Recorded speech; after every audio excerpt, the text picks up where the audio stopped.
the next day, it will say, Leo Kirksky is survived by an apartment full of shit. I'm surprised I haven't been buried alive. The place isn't big. I have to struggle to keep a path clear between bed and toilet and kitchen table and front door. If I want to get from the toilet to the front door, impossible. I have to go by way of the kitchen table. I like to imagine the bed as a home plate, the toilet as first, the kitchen table as second, the front door as third. Should the doorbell ring while I am lying in bed, I have to round the toilet and the kitchen table in order to arrive at the door. If it happens to be Bruno, I let him in without a word and then jog back to bed, the roar of the invisible crowd ringing in my ears. I often wonder who will be the last person to see me alive. If I had to bet, I'd bet on the delivery boy from the Chinese takeout. I order in 4 nights out of 7. Whenever he comes, I make a big production of finding my wallet. He stands in the door holding the greasy bag, while I wonder if this is the night I'll finish off my spring roll, climb into bed, and have a heart attack in my sleep. I try to make a point of being seen. Sometimes when I'm out, I'll buy a juice even though I'm not thirsty. If the store is crowded, I'll even go so far as dropping my change all over the floor, nickels and dimes skidding in every direction. I'll get down on my knees. It's a big effort for me to get down on my knees, and an even bigger effort to get up. And yet, maybe I look like a fool. I'll go into the athlete's foot and say, "What do you have in sneakers?" The clerk will look me over like the poor schmuck that I am and direct me over to the one pair of Rockports they carry, something in spanking white. "Nah," I'll say. "I have those already." And then I'll make my way over to the Reeboks and pick out something that doesn't even resemble a shoe, a waterproof bootie, maybe, and ask for it in size 9. The kid will look again, more carefully. He'll look at me long and hard. "Size 9, I'll repeat while I clutch the webbed shoe. He'll shake his head and go to the back for them, and by the time he returns, I'm peeling off my socks. I'll roll my pants legs up and look down at those decrepit things, my feet, and an awkward minute will pass until it becomes clear that I'm waiting for him to slip the booties onto them. I never actually buy. All I want is not to die on a day when I went unseen. A few months ago, I saw an ad in the paper. It said, "Needed nude model for drawing class, $15 an hour." It seemed too good to be true, to have so much looked at by so many. I called the number. A woman told me to come the following Tuesday. I tried to describe myself, but she wasn't interested. "Anything will do," she said. The days passed slowly. I told Bruno about it, but he misunderstood and thought I was signing up for a drawing class in order to see nude girls. He didn't want to be corrected. "They show their boobs?" he asked. I shrugged. "And down there." After Mrs. Freed on the 4th floor died, and it took 3 days before anyone found her, Bruno and I got into the habit of checking in on each other. We'd make little excuses. "I ran out of toilet paper," I'd say when Bruno opened the door. A day would pass. There would be a knock on my door. "I lost my TV guide," he'd explain. And I'd go and find him mine, even though I knew his was right there, where it always was on his couch.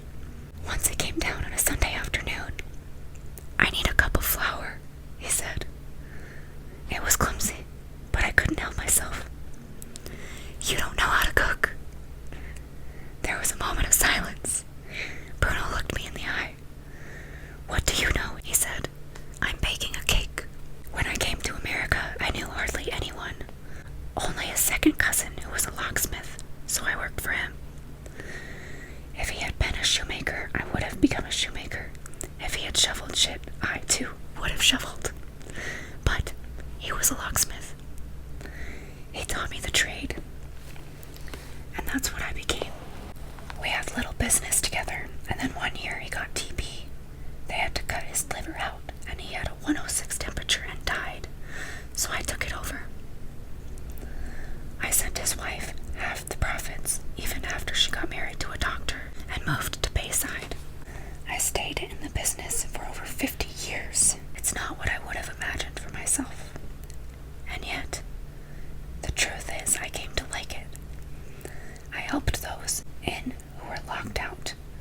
I helped keep out what couldn't be let in, so that they could sleep without nightmares. Then one day, I was looking out the window. Maybe I was contemplating the sky. Put even a fool in front of the window and you'll get a Spinoza. The afternoon passed. Darkness sifted down. I reached for the chain on the bulb, and suddenly it was as if an elephant had stepped on my heart. I fell to my knees. I thought, I didn't live forever. A minute passed. Another minute. Another. I clawed at the floor, pulling myself along toward the phone. 25% of my heart muscle died. It took time to recover, and I never went back to work. A year went by. I was aware of time passing for the sake of itself. I stared out the window. I watched fall turn into winter, winter into spring. Some days Bruno came downstairs to sit with me. We've known each other since we were boys. We went to school together. He was one of my closest friends, with thick glasses, reddish hair that he hated, and a voice that cracked when he was emotional. I didn't know he was still alive, and then one day I was walking down East Broadway, and I heard his voice. I turned around. His back was to me. He was standing in front of the grocer's asking for the price of some fruit. I thought, you're hearing things. You're such a dreamer. What is the likelihood? Your boyhood friend. I stood frozen on the sidewalk. He's in the ground, I told myself. Here you are in the United States of America. There's McDonald's. Get a grip. I waited just to make sure. I wouldn't have recognized his face, but the way he walked was unmistakable. He was about to pass me. I put my arm out.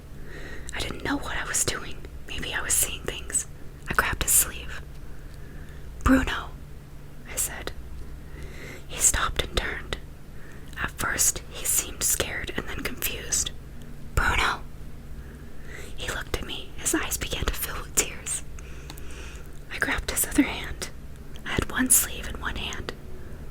Bruno. He started to shake. He touched his hand on my cheek. We were in the middle of the sidewalk. People were hurrying past. It was a warm day in June. His hair was thin and white. He dropped the fruit. Bruno! A couple of years later, his wife died. It was too much to live in the apartment without her. Everything reminded him. So when an apartment opened up and the floor above me, he moved in. We often sit together at my kitchen table. The whole afternoon might go by without our saying a word. If we do talk, we never speak in Yiddish. The words of our childhood became strangers to us. We couldn't use them in the same way, and so we chose not to use them at all. Life demanded a new language. Bruno, my old faithful. I haven't sufficiently described him.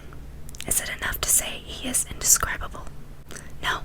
Better to try and fail than to not try at all. The soft down of your white hair lightly playing about your scalp like a half-blown dandelion. Many times, Bruno, I have been tempted to blow on your head and make a wish. Only a last scrap of decorum keeps me from it.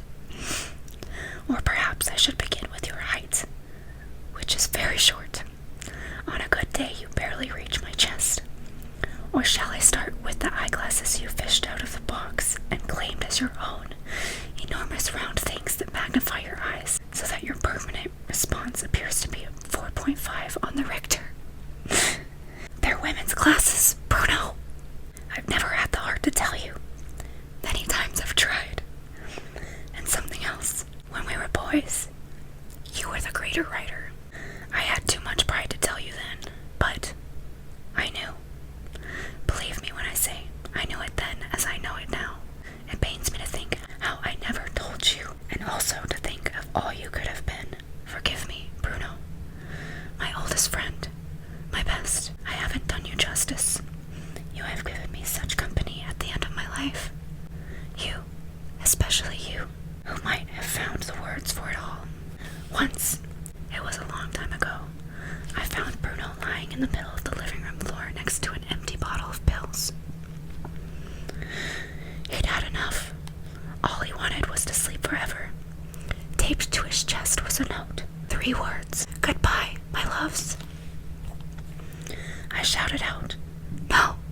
rustle.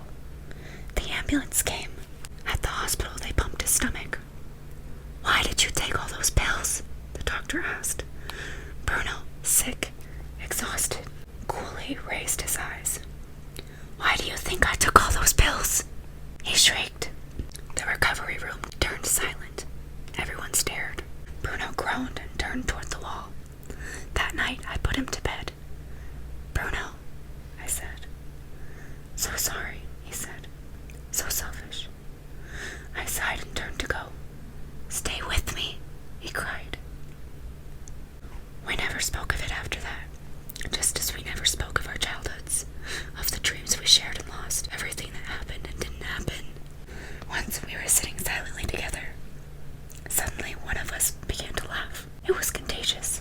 There was no reason for our laughter, but we began to giggle, and the next thing we were rocking in our seats and howling with laughter. Tears streaming down our cheeks. A wet spot bloomed in my crotch, and that made us laugh harder. I was banging the table and fighting for air. I thought, maybe this is how I'll go, in a fit of laughter. What could be better?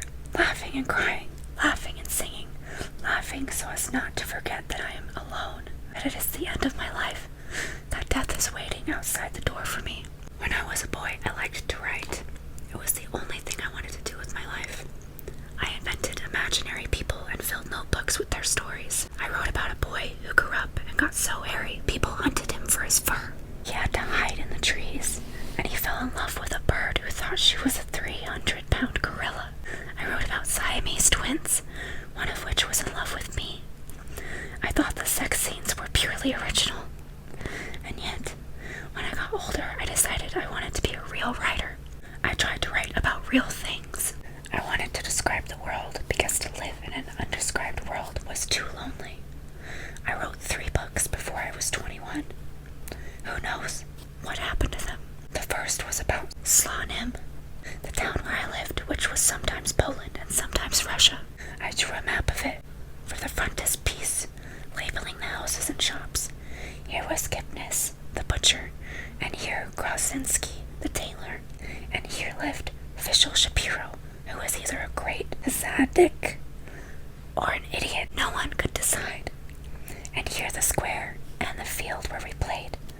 And here was where the river got wide, and here narrow, and here the forest began, and here stood the tree from which Bela Ash hanged herself, and here, and yet, when I gave it to the only person in Slamin whose opinion I cared about, she just shrugged and said she liked it better when I made things up.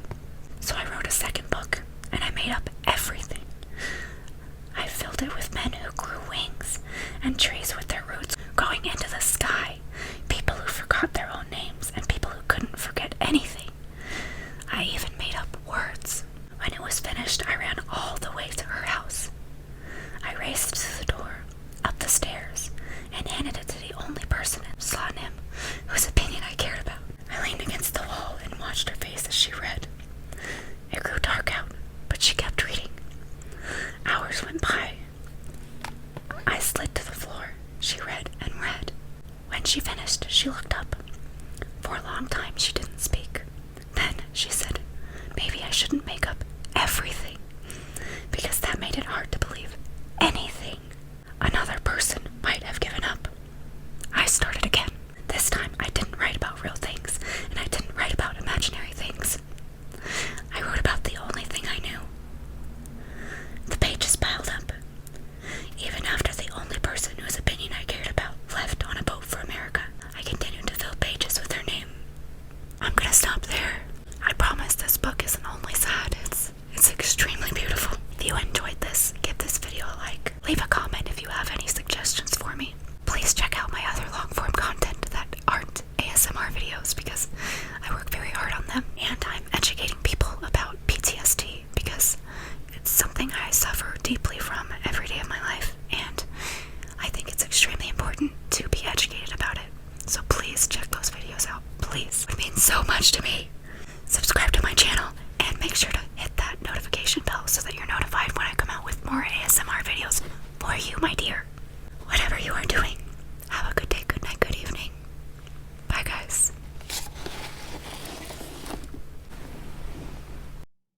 I